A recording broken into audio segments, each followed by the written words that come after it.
July 23, 2025, Bryan Kohberger stood before a judge and made a decision that defied everything we thought we knew about him. 4 consecutive life sentences without parole. No appeals, no second chances, just decades of concrete walls and steel bars until he dies. But here's what nobody saw coming. He chose this fate. The criminology PhD student who once stood in a classroom and argued that victims' families should decide executions, just traded his own for 40 years of hell. Think about that. A man who studied criminal minds for a living, who understood the legal system better than most defense attorneys, who analyzed murderers as case studies. He chose lifetime suffering over a quick death. Stay with me, because the answer reveals something deeply disturbing about control, calculation, and the darkest corners of criminal psychology. And I promise you, it's not what you think. Before we dissect his decision, you need to hear what Bryan Kohberger said in his own words, months before anyone knew his name. Newly released police documents reveal something chilling. In criminology seminars at Washington State University, Kohberger didn't just participate in death penalty debates. He dominated them. His position. The families of murder victims should have the final say on whether their loved one's killer lives or dies. Now read that again, knowing what came next. The same man who would murder 4 college students in their sleep once argued for giving grieving families the power to execute their killers. But the irony cuts even deeper. His own mother, Bryan Kohberger, published an editorial in 2008 passionately opposing capital punishment. She called it state-sanctioned murder and asked whether any human being possesses the divine power to tell others what to think. So picture this, a son who supports death, a mother who opposes it, and between them, a brutal quadruple homicide that would force Bryan to choose which philosophy would seal his fate. Academic theory became a terrifying reality. And what he chose next? I didn't panic. It wasn't remorse. It was a strategy. On July 2nd, 2025, with jury selection weeks away and the entire nation watching, Bryan Kohberger did something that stunned prosecutors, families, and legal experts alike. He surrendered 4 consecutive life sentences. No parole, no appeals forever, an additional 10 years for burglary, $50,000 in fines, $5,000 more for each victim's family. In exchange, he avoided execution. But here's what everyone missed in that courtroom. This wasn't a man breaking down. This wasn't desperation. This was a chess move. Kohberger studied criminal decision-making. He wrote papers on how offenders rationalize choices under pressure. He analyzed plea deals, sentencing patterns, and appellate success rates. And when his own life hung in the balance, he played the system perfectly. He denied the state its death penalty verdict. He shut down the media circus before it peaked. He dictated the ending on his terms. Most importantly, he avoided something far worse than prison. And no, I'm not talking about lethal injection. Here's what Kohberger knew that most people don't. Death row isn't death. It's decades of dying slowly while the system decides if you're worth killing. The average wait on death row in America? 22 years. Some inmates wait 30, even 40 years before execution. During that time, you're trapped in a legal purgatory. Endless appeals, court dates, motions, hearings. Your face plastered across headlines with every procedural update. Victim families forced to relive trauma again and again. And here's the kicker. After all those years, execution still isn't guaranteed. Scott Peterson, death sentence in 2004, overturned in 2020, now serving life without parole. Dzhokhar Tsarnaev, the Boston Marathon bomber, death sentence in 2015, still alive today, still appealing. Kohberger knew these numbers. He knew that betting on death row meant betting on decades of uncertainty, publicity, and ultimately, probably ending up with life in prison anyway. But with one crucial difference. If he went to trial, lost control, and eventually got life anyway, it would be their decision. The juries, the appeals courts, the systems. By taking the deal now, it became his decision. And for a man who allegedly stalked victims for weeks, planned entry and exit routes, chose a specific knife, and executed 4 murders in 13 minutes, control isn't just important, it's everything. But what he's really facing might be worse than any execution chamber. You hear life in prison and think it's the safer choice. Let me show you why Bryan Kohberger may have made a fatal miscalculation. Former prison officials who managed high-profile murderers have issued warnings. Kohberger will likely spend the next 40 years in protective custody or complete isolation. 23 hours a day in a cell. Minimal human contact. Every shower, every meal, every movement monitored.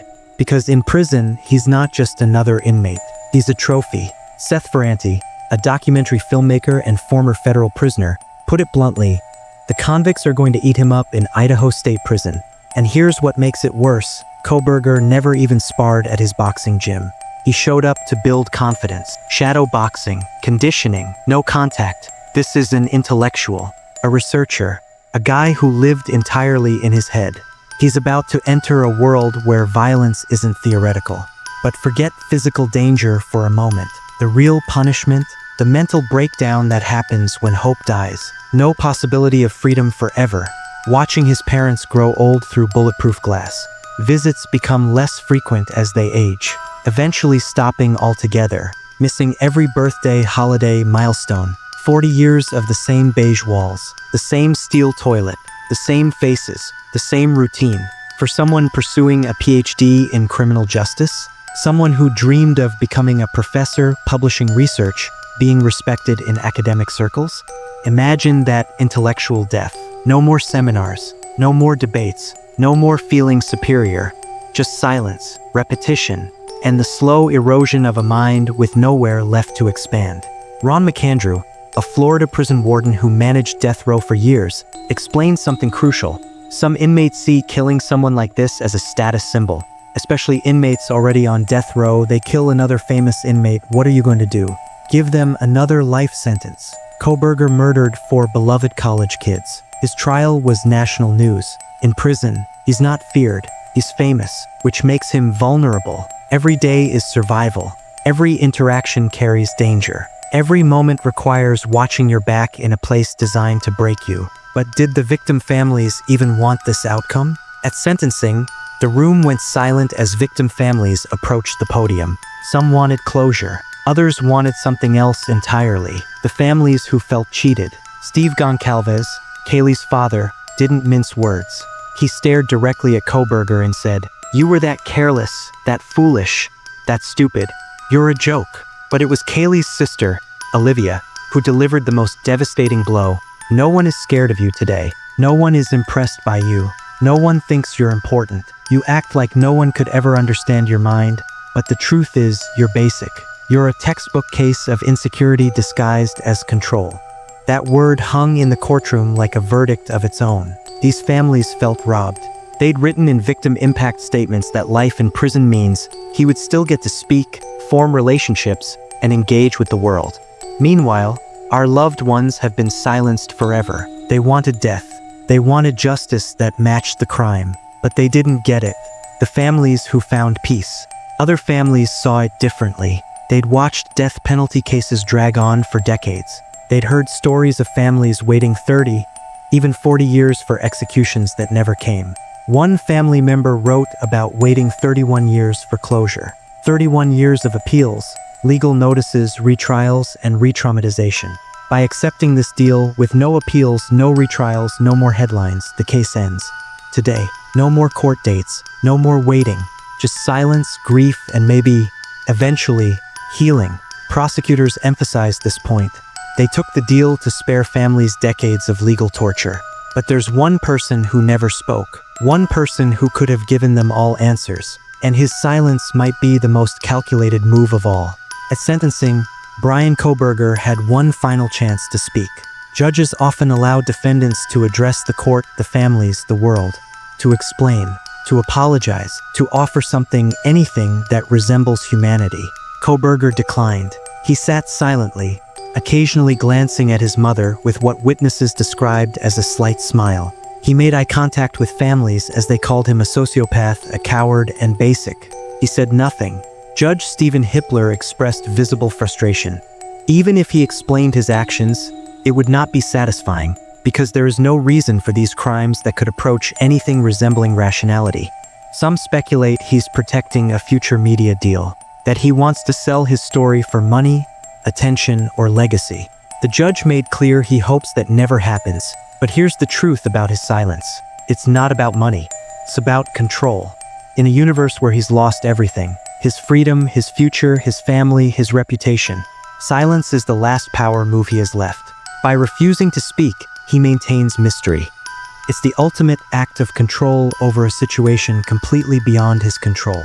And that reveals everything we need to know about why he made this choice in the first place. So why did Bryan Kohberger trade execution for 40 years in hell? After examining every angle, here's the complete psychological breakdown. Kohberger ran the numbers. Death penalty cases average 22+ years on appeal. Many get overturned. He could gamble on execution and still end up with life in prison, except with decades of media exposure, evidence revelations, and zero control over timing. Why risk the gamble when the outcome is likely the same? A trial meant uncertainty. A jury could give him life anyway. Or worse, a mistrial, a hung jury, years of retrials and publicity. By pleading guilty, he minimized damage. He prevented certain evidence from entering the public record. He shut down the spectacle before it consumed him. He controlled the ending. Here's something most people don't know. Idaho allows execution by firing squad if lethal injection drugs aren't available. Picture it. 5 rifles. A target over your heart. The countdown. The impact. Maybe that image was too visceral, too real, too immediate. Maybe 40 years in a cell felt more abstract, more manageable, easier to rationalize. Life without parole sounds final. But laws change. Supreme Court rulings shift. What's unconstitutional today might be overturned tomorrow. In 40 years, who knows what the justice system looks like? As long as he's breathing, there's a chance, infinitesimal, nearly impossible, that something changes. With execution, there is no hope, there is no future, there is only the end. This is the darkest reason of all. For someone who allegedly planned everything down to the minute, stalking patterns, entry points, exit routes, timing, losing control is worse than death. By accepting the plea deal, he decided his fate before 12 strangers could decide it for him. He maintained agency in the one moment it mattered most. It's not about fear. It's not about remorse. It's about control. Always control. And that tells us exactly who Bryan Kohberger really is. Bryan Kohberger chose 40 years in hell over death. But make no mistake, this isn't mercy. This isn't the system going soft. He will spend every single day for the rest of his life in a 6x8 cell. He'll watch his parents age through glass, their visits growing rarer until they stop altogether. He'll never feel sunshine without shackles, never have privacy, never have intimacy, never have freedom. He'll live with the knowledge that he destroyed 5 families, including his own, for nothing.